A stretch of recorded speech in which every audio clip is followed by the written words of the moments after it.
Tuhan bersamamu. Inilah Injil Yesus Kristus menurut Lukas.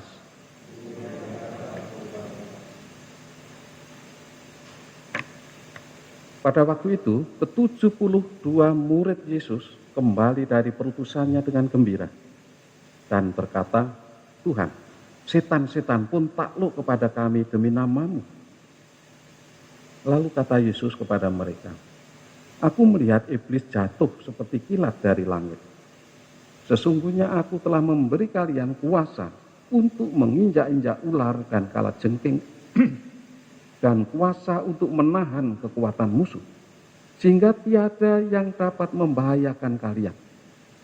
Namun demikian, janganlah bersukacita karena roh-roh itu takluk kepadamu, tetapi bersukacitalah karena namamu terdaftar di surga." Pada waktu itu juga bergembiralah Yesus dalam Roh Kudus dan berkata, "Aku bersyukur kepadamu, ya Bapa, Tuhan langit dan bumi, karena semuanya itu kau sembunyikan bagi orang bijak dan pandai, tetapi kau nyatakan kepada orang kecil. Ya Bapa, itulah yang berkenan di hatimu. Segala sesuatu telah diserahkan kepadaku oleh Bapa-Ku, dan tiada seorang pun yang tahu siapakah anak selain Bapa, dan siapakah Bapa selain anak, dan orang yang kepadanya anak berkenan menyatakannya." Sesudah itu berpalinglah Yesus kepada para murid dan berkata, "Berbahagialah mata yang melihat apa yang kalian lihat. Karena aku berkata kepadamu, banyak nabi dan raja ingin melihat apa yang kalian lihat, tetapi tidak melihatnya, dan ingin mendengar apa yang kalian dengar, tetapi tidak mendengarnya." Demikianlah Injil Tuhan.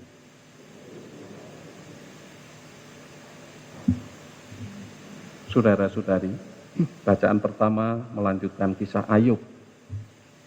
Ayub yang dulunya kaya raya, banyak anak, banyak ternak, banyak sahabat juga. Akhirnya satu persatu orang-orang yang dekat padanya, kekayaan yang dimilikinya musnah. Semua anaknya, istrinya tewas. Kekayaannya lenyap. Dan itu memang Tuhan kehendaki. Guna menguji seberapa besar iman Ayub kepada Allah. Betapa besar itu kesalehan Ayub itu. Mau diuji. Dan setan menggodanya dan mengujinya, Tuhan membiarkan itu terjadi. Asal jangan menyeret Ayub ke dalam kegelapan. Yang lain-lain boleh dimusnahkan. Dan tetap Ayub setia kepada Tuhan. Tapi belakangan lalu goyah. Bahkan menuduh Allah. Telah tidak adil dan segala macam. Karena itu juga pengaruh dari kanan kiri. Tetapi akhirnya menurut bacaan ini, ending yang bagus dari kisah Ayub ini, dia bertobat, dia mengakui keagungan Allah, mengakui kemuliaan Allah. Kalau dulu bayangannya itu ada dua Allah, Allah yang satu yang menyiksa Ayub, yang membuat Ayub menderita, ada Allah lain yang akan menjadi pembelanya, dan dua Allah ini akan bertempur. Ternyata kesadaran batin yang paling dalam yang mengakui bahwa hanya ada satu Allah yang sebagai pembelanya. Allah tidak pernah menyiksa diri. Allah tidak pernah menghukum diri. Maka apa? Ketika Ayub mendekat pada Tuhan, hubungan dengan Tuhan menjadi harmonis, menjadi bagus, lalu dilimpahi aneka macam anugerah. Anaknya banyak lagi, kekayaannya banyak lagi. Jadi anugerah yang berlimpah. Itu berkat relasinya dengan Tuhan yang begitu harmonis. Itu berkat imannya, kesalehannya yang telah teruji dan meskipun jatuh tapi bangun kembali. Jadi pengalaman jatuh bisa bangun kembali itu menjadi kekuatan untuk menyongsong anugerah Tuhan yang lebih besar daripada sebelumnya. Nah, bacaan Injil, 72 murid diutus dan sukses.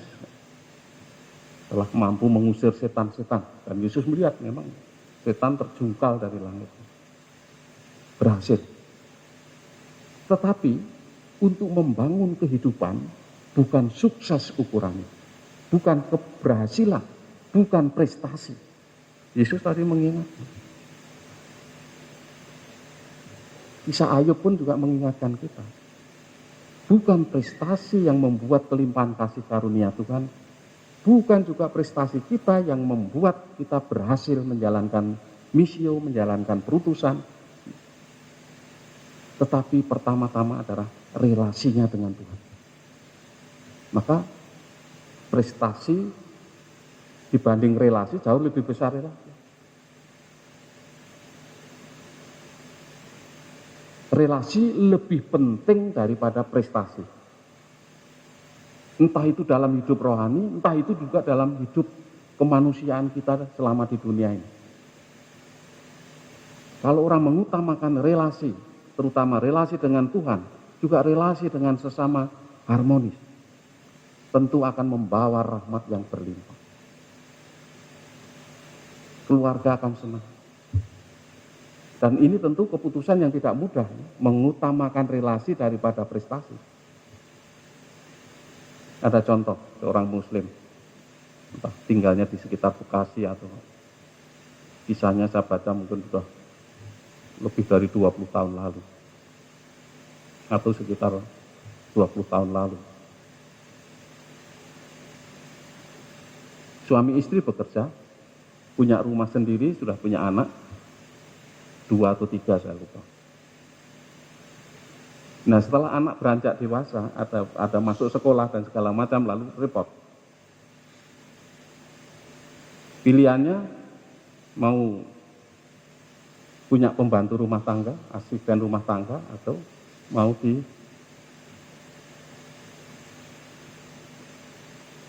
garap sendiri itu, mendampingi anak-anak, mengantar sekolah, membersihkan rumah, segala macam.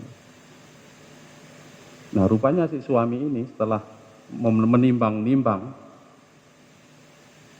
prospek ke depannya istri jauh lebih bagus, konditenya dan juga untuk promosi selanjutnya. Sedangkan suami lebih mengalah, meskipun peluangnya juga ada, tapi mengalah sudah. Sekarang ibu yang bekerja, saya akan berhenti stop.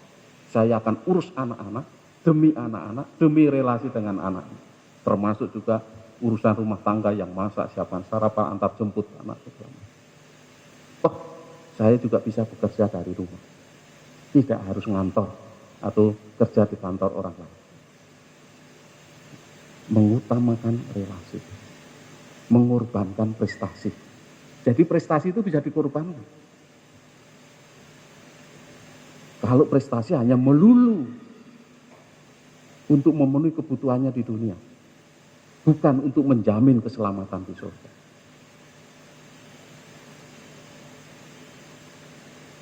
Banyak pilihan-pilihan yang dihadapkan pada kita, apalagi selama pandemi ini.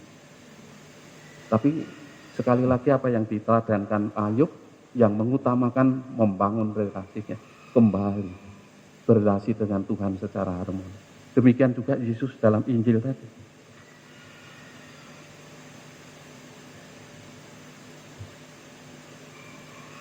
Hanya orang-orang yang punya relasi dengan Yesus, baik itu yang akan mendapat pewahyuan siapa Bapa sebenarnya, siapa Yesus sebenarnya, bagaimana surga sebenarnya. Bukan orang yang sukses berprestasi di dunia. Prestasi di dunia ini nanti bisa menjadi ancaman, bisa menjadi bahaya, membuat orang itu kalau bermental prestasi, nanti kalau sudah tua, sudah pensiun, tinggal di Emmaus sana. Kalau Yesuit itu ada rumah untuk yang jompo, yang tua, di Girisonta di Emmaus. Nanti saya akan tanya, saya dulu punya jabatan begini begitu, tetapi kamar saya ini ketika mau masuk kamar, tidak ada nama, tidak ada jabatannya apa. Power syndrome itu mental prestasi. Kalau tidak dicermati juga tidak diolah sedemikian rupa, dan ini bukan yang pokok, ini hanya sarana saja. Jadi bisa dikorbankan. Kalau sarana itu bisa dikorbankan karena alat kok, atau ditinggalkan. Kalau tidak mau dikorban, ditinggal saja. Kalau prinsip asas dan dasar, kalau itu tidak membantu tujuan, tinggalkan saja. Karena ini hanya sarana, bukan yang pokok. Oleh karena itu, marilah kita mohon supaya Roh Kudus selalu setia menuntun, membimbing kita, dan demikian juga kita selalu setia untuk bekerja sama, membangun relasi dengan Roh Kudus agar hidup kita tidak membuat Allah kecewa, tapi Allah berkenan dan menurunkan rahmat berlimpah.